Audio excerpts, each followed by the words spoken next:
Guys, I think Adam is really mad at me. I have to assume that Adam probably saw my incomplete truth video, and that's what triggered Adam so much, but it's hard to say. Climate alarmism, that is a very strange thing, at least to me, to be this cultish over and to call other people pieces of shit and just bad people over that particular issue. But you can form a cult over anything.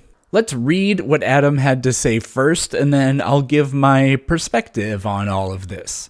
I want to know your position on climate change and why you personally don't ever cover it. So yeah, maybe Adam actually never did see my video. Maybe he's just so pissed that I never talk about it because it's the biggest existential crisis in the world. It fucking isn't. And the fact that I don't talk about it means that, oh, yeah, this is exactly like a lot of the rhetoric surrounding social issues and racism on the left. If you choose to not talk about it on your platform, if you choose to use your platform for other things, you're complicit in it. You're basically guilty, and you essentially are the problem. Maybe that's what it is. Anyways, I'm done with so-called science communicators that ignore the existential crisis. There it is. That is climate change. I'm not expecting an answer. I also assume you'll never cover it, as it requires a bit more work than the 90th Kent Hovind video. I have not done 90 Kent Hovind videos. Do you believe you're immune to its effects? What is it? Now, I am absolutely not above trolling and sometimes being dismissive with my own viewers. Maybe you've seen it before. Maybe you've been a victim of it before. Look, I'm going to dish it out to everybody and anybody. It's just, it's only fair. Probably not a great business model, but I am who I am, so whatever. Now, this person is obviously incredibly unstable, so I just took the last thing they said. Do you believe you're immune to its effects? And I said, oh, I have air conditioning, so I am immune. Well, that prompted several responses that I never read these. I forgot that this ever even happened. So a complete piece of shit. Nice to know. People that actually believe in science that isn't the earth is round, stop supporting these grifting pieces of shit. Okay, so he's talking to you, the viewers. Stop supporting pieces of shit like Planet Peterson. Climate change is the most important source of science denial. It so absolutely is not.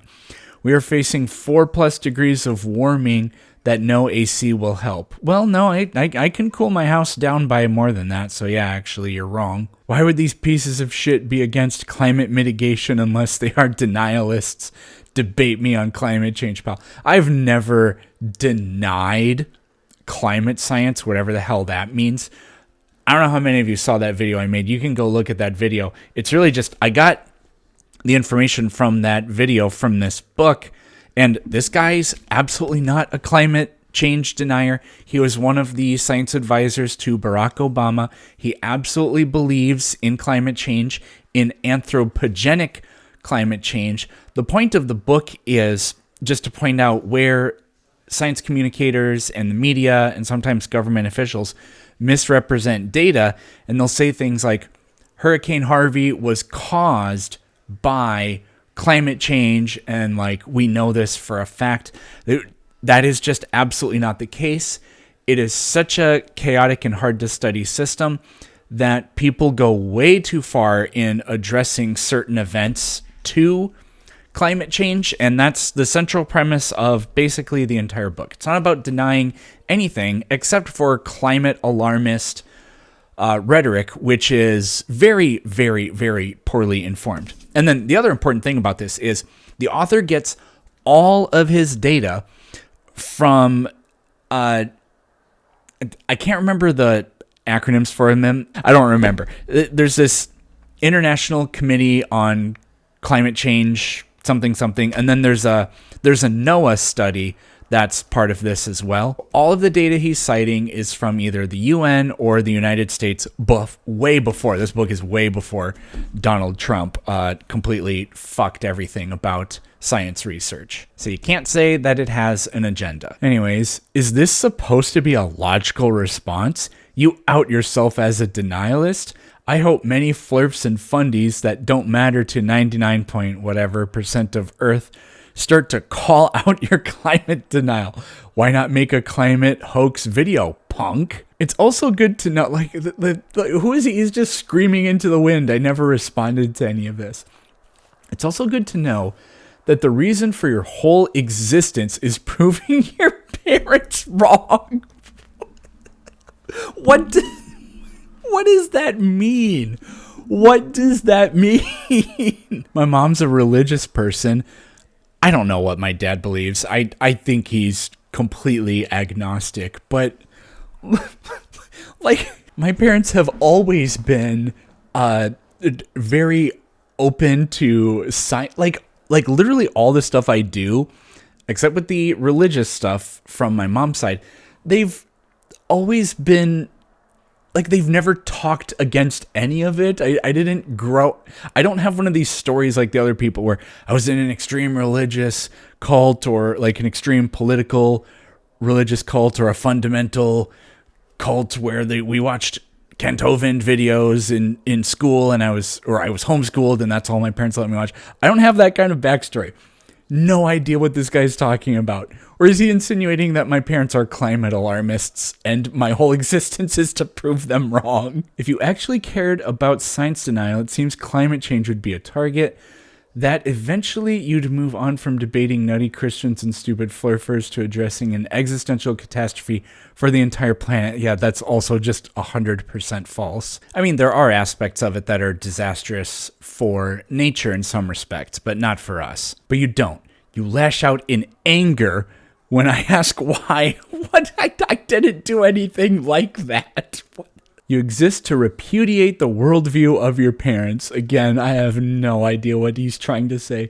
That's not being interested in science or being curious about the world around you. It's a big, drawn-out, sad revenge plot. Well, I've seen this one before. I don't know what's going on. If you don't care about the specific things that I care about, then that means you're a bad person. Why delete my reply? No, Adam, I promise nothing you wrote has been deleted. I literally forgot this happened, and I only ever saw these comments today, like literally by accident. You are a proud climate denials, right? No. You are a sad little man living in to repudiate his parents. When I dropped religious belief, I didn't feel the need to punish those that do. What does that mean? Why are you like that? Have fun with the flirts until climate change comes for you. Oh, global warming! There it is! Oh, Jesus! Here it comes! Global warming!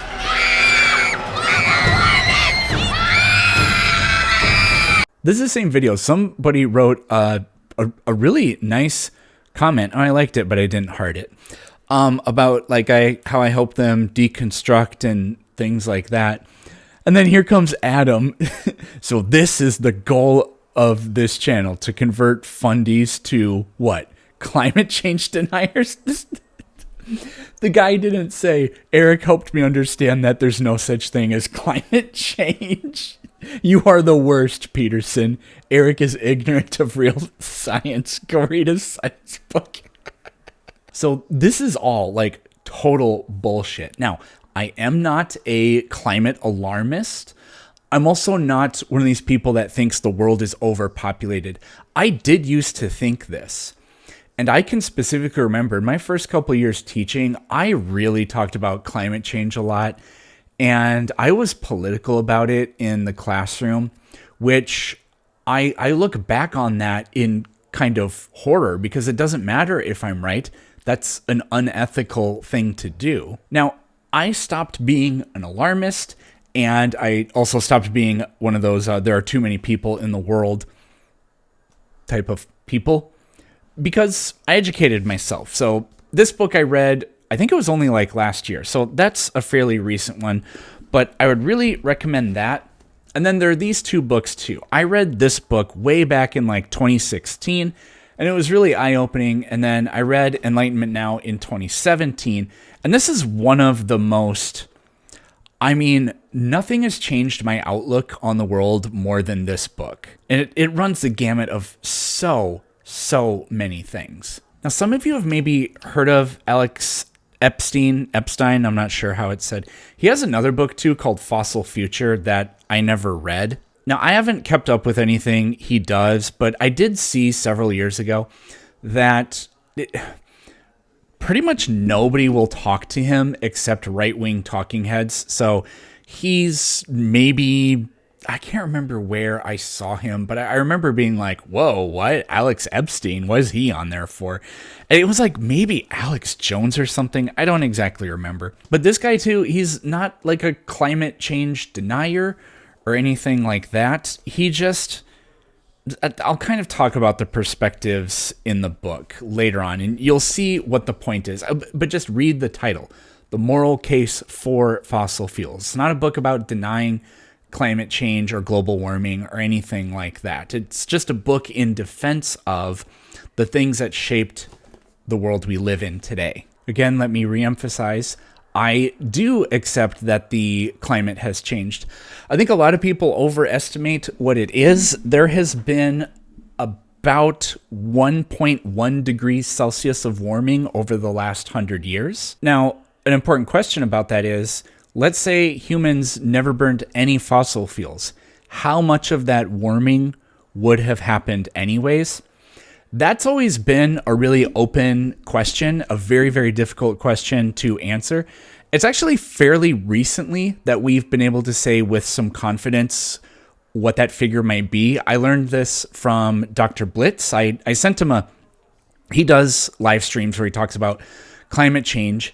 And so I asked him about this. I was like, is there anything we can say definitively? Because the weather events and the amount of warming, it's so incredibly complex and hard to pin anything specific down. And he shared a paper with me. Let me get you the name of that paper. This is the paper right here, so you can read it yourself if you want to, on the causal structure between CO2 and global temperature. To cut to the chase, the general takeaway is only 25% of the temperature increases we have seen can possibly be attributed to non-anthropogenic causes. So they're able to establish a direct correlation between CO2 and temperature rise. So what I want to do for the rest of this is I want to go over three things. One, the problems that people try to use that just are not problems at all. So kind of sort of like more of the reasons why I'm not an alarmist on this issue.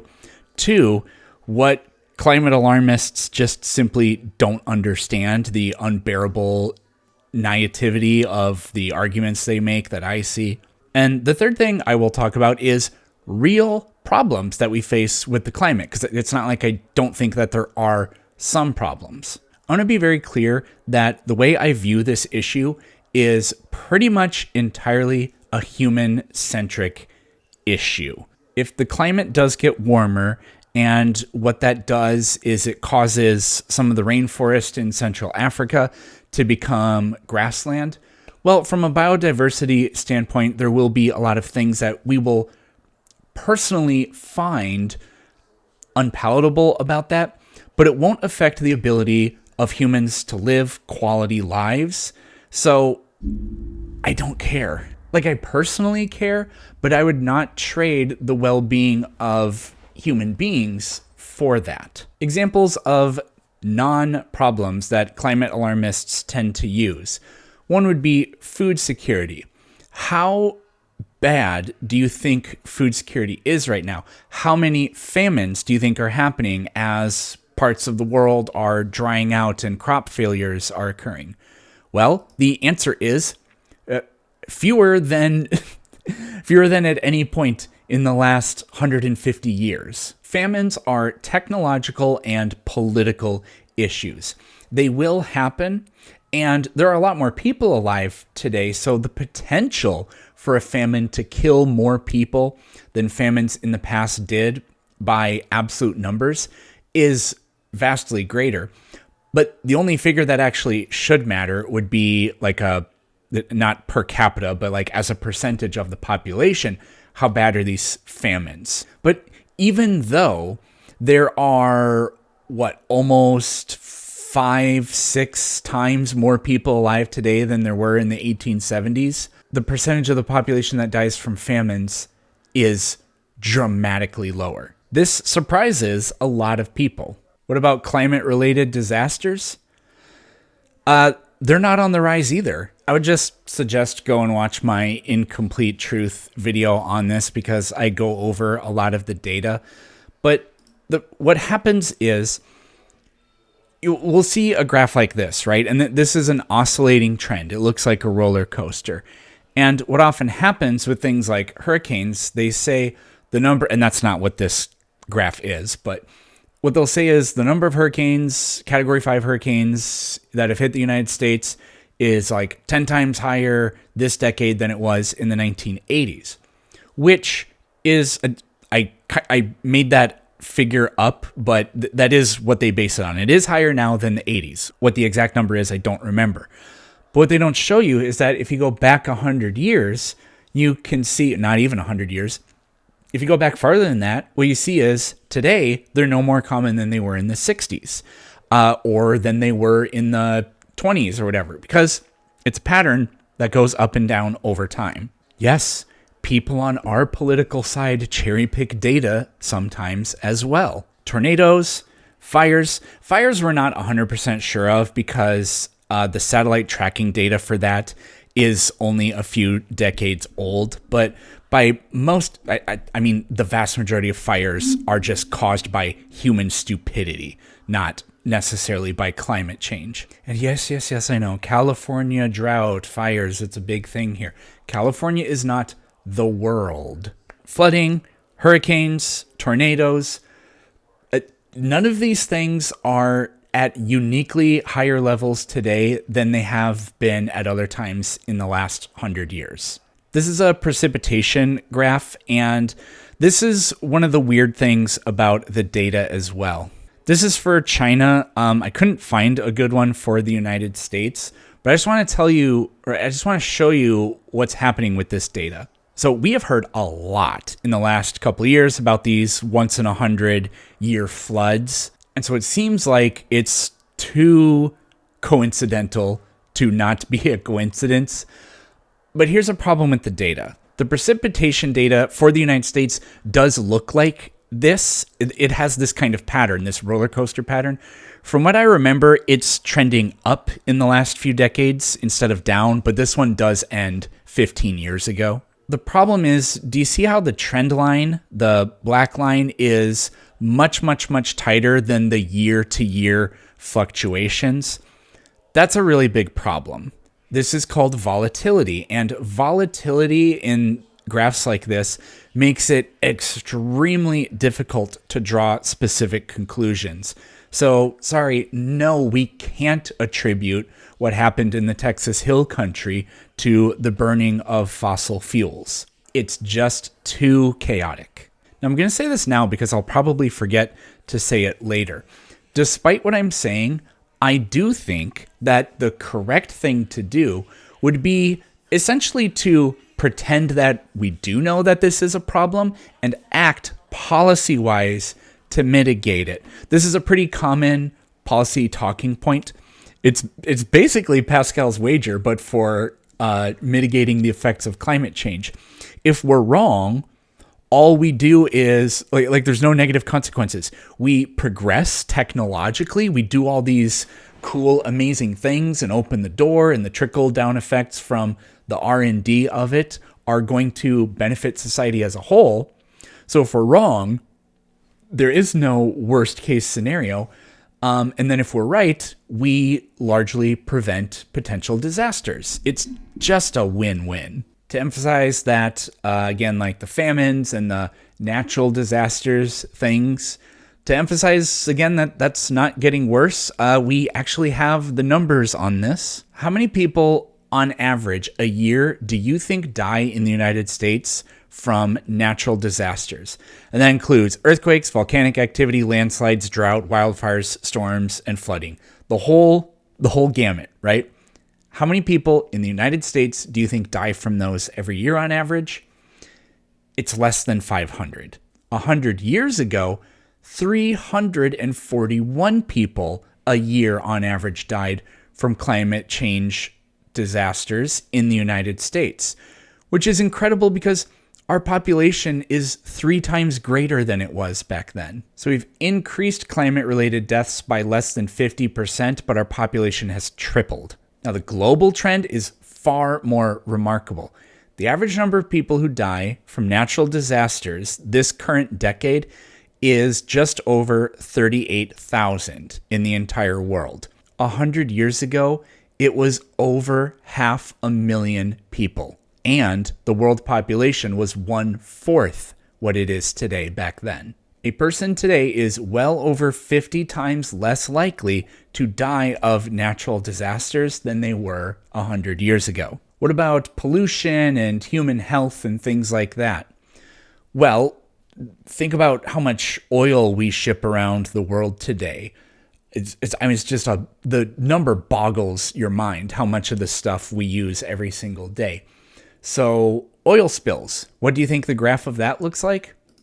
It looks like a slide. Despite the fact that we're moving more of this stuff and consuming more of this stuff than ever before, we are more responsible with it. It's safer than ever before. I'm sure we've all seen pictures of the air in Shanghai or whatever where it just looks absolutely terrible. Well, guess what?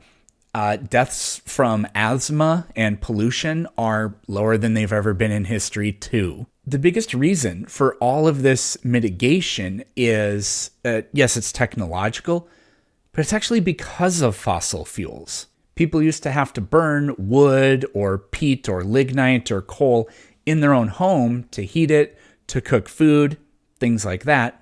Well, imagine how much asthma and lung cancer that caused. Huge amounts.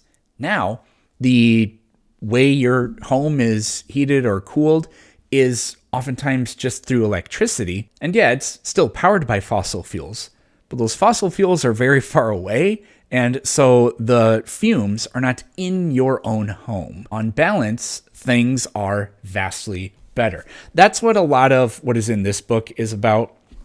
And you can see this kind of stuff on this website, Our World in Data. Our World in Data is just one of the coolest websites for data collection. It's awesome. The bottom line is people would be dying of natural disasters and from the weather and climate-related events at vastly higher rates today if we had never burned fossil fuels than if we had. The infrastructure built by them and the technology and the ability to communicate, all of that is built by and powered by fossil fuels. Well, there's actually a lot of alternative energy today, so not all of it.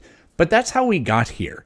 And so what this leaves us with is if you really understand what's going on, then climate-related problems today are essentially 100% technological and policy problems. Okay, moving on to things that climate alarmists don't really seem to either understand or know about. One would be that world population is going to naturally top out at around 12 billion people. There isn't just going to be more and more and more and more people forever. And no, there are not too many people in the world today. Again, literally all of the problems that people think climate change is causing are less severe today than at any point in history. And it's not even close. The other thing about this is if you think there are too many people in the world, if you actually believe that, then how is killing yourself not the right thing to do? I'm not advocating for it, but I'm being dead serious. I don't think anybody actually thinks that way. Or if they do, the way it works is, no, you think other people don't have the right to exist. But you, and if you're watching this video, you have a disproportionately gargantuan carbon footprint compared to other people in the world. And it's in the developing world where people have a lower carbon footprint, where the populations are exploding. So those are the people that, if we want to get rid of fewer people, that's the place where the population numbers are going to go down. Not here. So it's literally, if you actually spend time to think about it, the idea that poor people in developing countries shouldn't exist. Fewer of them should exist. What kind of way of thinking is that? Do you know the rainforest episode of South Park? It's from season 3. I think Jennifer Aniston is in it. One of the all-time greats. But there's some dialogue in there that's actually very, very, very clever and true. What they find is that there are all these groups in the rainforest and they're cutting down the trees and the kids are going there to save the rainforest. Well, the people that live there, when they encounter these American activists or whatever, they say to them, "You rich Americans make me sick. You waste all kinds of food, oil, and resources, but then you come to the rainforest and tell us how to live and not to do anything bad to it because you like its pretty flowers." Like, it's a comedy show, but he's 100% right. Here's a hot take. This is basically colonialism. You're trying to export your first world morals and values to the developing world. What right do other countries have to tell Brazil or the Congo or wherever what they can and cannot do with their natural resources? None at all. Now, of course, there's nuance that should be inserted in this conversation.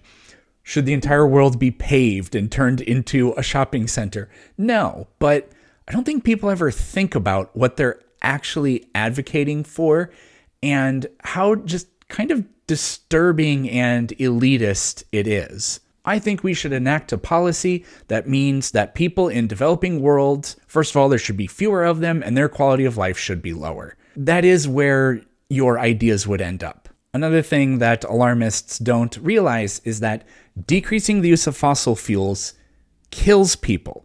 It saves literally 0 lives. It saves negative lives. Negative billions of lives if we just stopped using them. Really early on in this book, there are actually some really heartbreaking stories about hospitals in Africa, and they don't have enough electricity to run all of their systems. So maybe one day they can have electricity in the neonatal intensive care unit. Maybe one day they can't. And the rationing of their power, because they're relying on alternatives or whatever, means that some days kids that are in the NICU die of completely preventable deaths because they just didn't have the electricity for it. Fossil fuel infrastructure is incredibly easy to build up very quickly, and fossil fuel energy is available on demand all the time. We've talked about the global trend in how climate-related deaths have gone down, but do you know where they're still high? In the developing world. What's the difference between them and us? Not that they live in particularly more dangerous climactic regions. Not at all. The United States just gets every single end of the natural disaster thing. The hurricanes, the tornadoes, the earthquake. Like, we get more of it than seemingly anybody. We're safe from it because of the infrastructure that we've built and the complex society we've been able to build with, like, healthcare and roads to make it not just technologically advanced, but very efficient. The developing world needs as much of this as we can get them as fast as possible. And fossil fuels are how that's going to happen. Something else that just drives me crazy is the active thwarting of efforts to move toward nuclear power. The boogeyman stuff around nuclear power is just so incredibly stupid. It is, statistically, the safest form of energy ever. Outside of disasters in disastrously run, backwards, completely incompetent communist countries, not even 100 people in the history of the world have died from nuclear power. The kind of nuclear fuel in a nuclear power plant literally is incapable of undergoing a nuclear, like a thermonuclear reaction that explodes like an atom bomb, but people think that it is. Living next to a nuclear power plant gives you less radiation than living with another human being does. Of all the alternatives, nuclear is the most similar to fossil fuels. And so it's great for that reason, and it's incredibly energy dense. And we figured out the nuclear storage waste problem a really long time ago.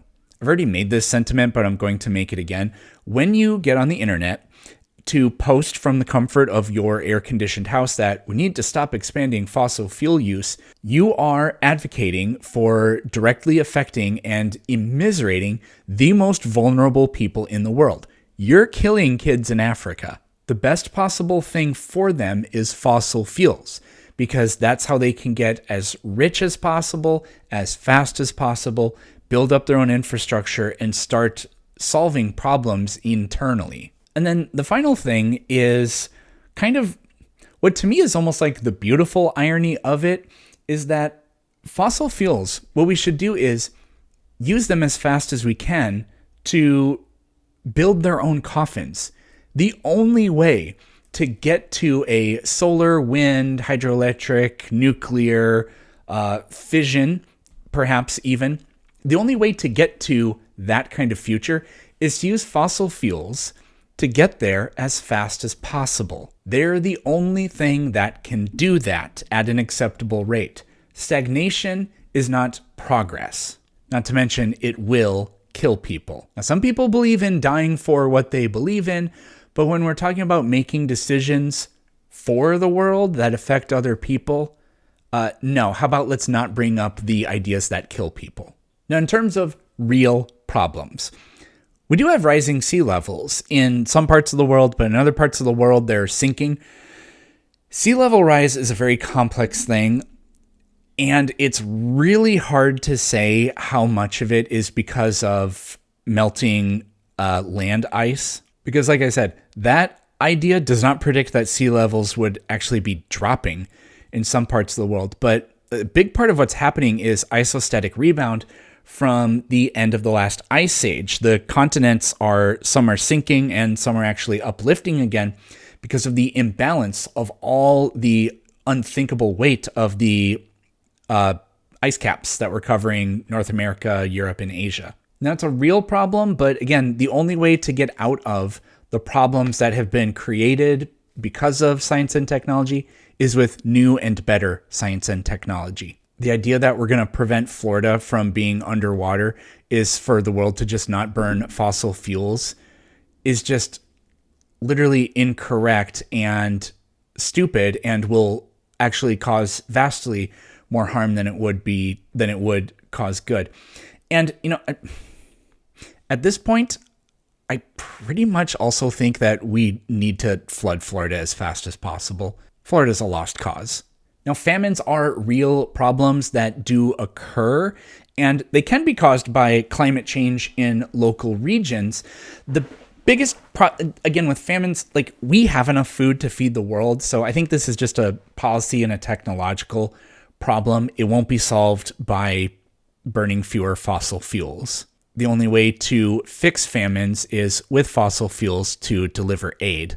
I think the two single biggest problems are, one is geopolitical destabilization. So, like the civil war in Syria, for example, that might have happened anyway with or without climate change.